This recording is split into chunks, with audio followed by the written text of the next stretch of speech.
Here's the scary truth about the Philadelphia 76ers. The beard has already taught the process his step-back jumper, as with James set to be back after the All-Star break, the Embiid and Harden duo gives Philly one damn tough pick-and-roll to game plan for. Having said that, there's questions as to whether or not Joel and James' health and chemistry can coexist, so can the combined 10-time All-NBA players mesh? Despite giving up Seth Curry, from the breakout Tyrese Maxey to Gorgas Niang, along with the 3-time champion Danny Green and now Paul Millsap, there's still a flurry of players shooting above or around 40% from three-point range. But how does the now number 3 scoring option in Tobias Harris fit next to James and Joel? We'll look at all that and more. Right quick, only 12.1% of you watching right now are subscribed, so if you haven't already, please subscribe and turn on notifications. Also, leave a thumbs up, it takes a few seconds and makes a massive difference. You can follow me on Instagram and Twitter at Dflow Hoops, and I'll follow you back. Links in the description for those 2 platforms. The City of Brotherly Love's new tandem of the Beard James Harden and the Process Joel Embiid are trying to collectively surmount their playoff shortcomings of the past. The postseason has seen both stars experience untimely injuries or disastrous performances from either themselves or their teammates. It's going to, of course, take a ton of time for this new offense to mesh entirely, which we'll dive a lot more into, but based off their shaky playoff outcomes in recent history, for Sixers Nation or surrounding NBA fans to recognize Philly as legitimate title contenders, James and Joel have to establish a sense of trust and chemistry right off the bat. Over the past 5 seasons, Harden ranks first in usage rate at 35%, and Embiid, who currently leads the league in that category, ranks third over the past 3 years at 34.2%. Considering only half of Joel Embiid's made baskets are assisted by a teammate, a number that places him in the 95th percentile among centers in isolation baskets, James Harden is going to be forced to do much less dribbling on the perimeter than he's accustomed to, and cede opportunities to one of the MVP frontrunners. According to Synergy, this is James Harden's 8th straight season that he's led the NBA in isolation possessions per game, and his 5th straight year of being on top in isolation frequency. The gap between him and everybody else in that area has narrowed since he went to Brooklyn, but given he still ranks number 1, ISOs of course remain the Beard's bread and butter. But here's why Philly's new 1-2 punch, at least in terms of the advanced stats, looks like it's going to be absolutely lethal.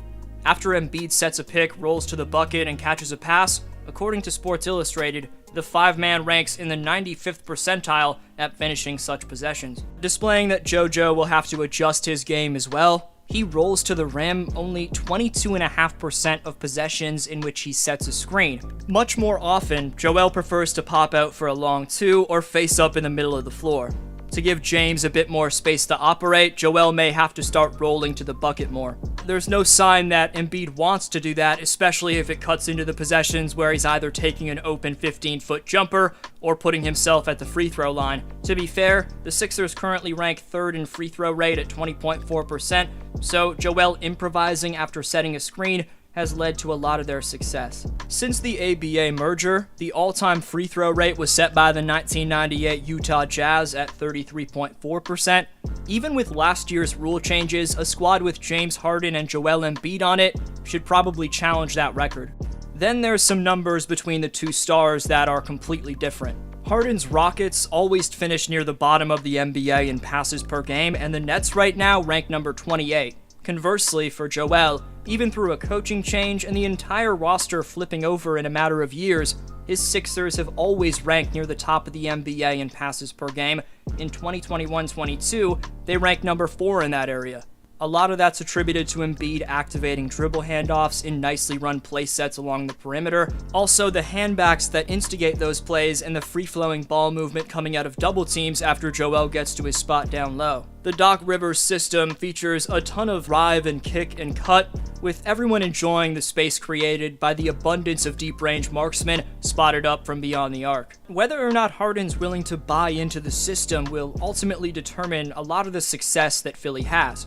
Throwing James into the mix will shift the landscape of the Sixers offense both positively and negatively, but just imagine trying to guard an action that begins with Embiid at the elbow and Harden in the strong side corner coming up for a dribble handoff towards the middle of the floor, and no defender is positioned to help on Embiid's roll. It's just damn scary. Or on the play right here, Just replace Nick Claxton with Embiid and watch Harden fly off a screen into a handoff. But how often could the Sixers run stuff like that before Embiid gets bothered by a potential drop in his numbers? Unlike advanced stats, ego and temperament make things very tough to predict. Harden was only taking a back seat to Kevin Durant, his longtime buddy, and the only person on the planet who, during Harden's prime, made scoring the ball look easier. So, will Harden give up touches to Embiid, a guy who's never made it past the conference semifinals? He's going to have to. However, Harden wouldn't have said that Philly was always his first choice if not for his belief in Joel Embiid's greatness. As speaking on Embiid, James said after being acquired by Philly, "We're both at a high level to where we'll figure it out. Joel does everything on the floor, so we got guys on our team that are very smart, we communicate, and we have coaches that are going to put us in positions to be successful. Listen here, they have something great already going, I'm just here to contribute." There's a lot of concerns surrounding the fact that Philly gave up Seth Curry, and those are valid considering he was shooting 47% on catch-and-shoot threes and was one of Joel's most valuable floor spacers. In response to that point though, first of all, you have to take a risk to win championships. Just look at the trades my Raptors made to win the title in 2019. Second of all, and more importantly, Philly still has Danny Green making 40.4% of his spot-up threes, Tyrese Maxey making 38.5%, and Gorgas Niang making 38.7% on their spot-up threes. Don't forget about 4 other capable catch-and-shoot marksmen like the newly acquired Paul Millsap, as well as Shake Milton, Matisse Thybulle, Furkan Korkmaz, not to mention the third scoring option of this team in Tobias Harris, who's making a solid 35% of his catch-and-release attempts, although Tobias is much more than just a catch-and-shoot guy, as you already know. Point being, shot creation off the dribble as opposed to spot-up shooting is what Daryl Morey's team was far more in need of, making Seth Curry somewhat expendable. Of course, as we went over, there's still going to have to be slight tweaks made in the playing styles of Embiid and Harden, but Philly's roster around those two, I think, seems well equipped for this team to make a deep playoff run, and if things swing their way, who knows, maybe 2022 is the year where the process is finally capped off. Will James Harden buy into Philly's system? Best answer down below in the comments gets next video shoutout. Top 5 commenters with the most shoutouts by March 21st receive free NBA merchandise of their choosing this spring, so leave your take on today's question to compete in Community Speaks. Today's Speaks winner is someone who took home some shoes in my winter giveaway, FYI Sin, who says the Warriors should be a little worried because you really don't know if all players are going to be healthy come the playoffs. Appreciate every answer. This was Dflow. I hope you have a great one, and I'll see you next video.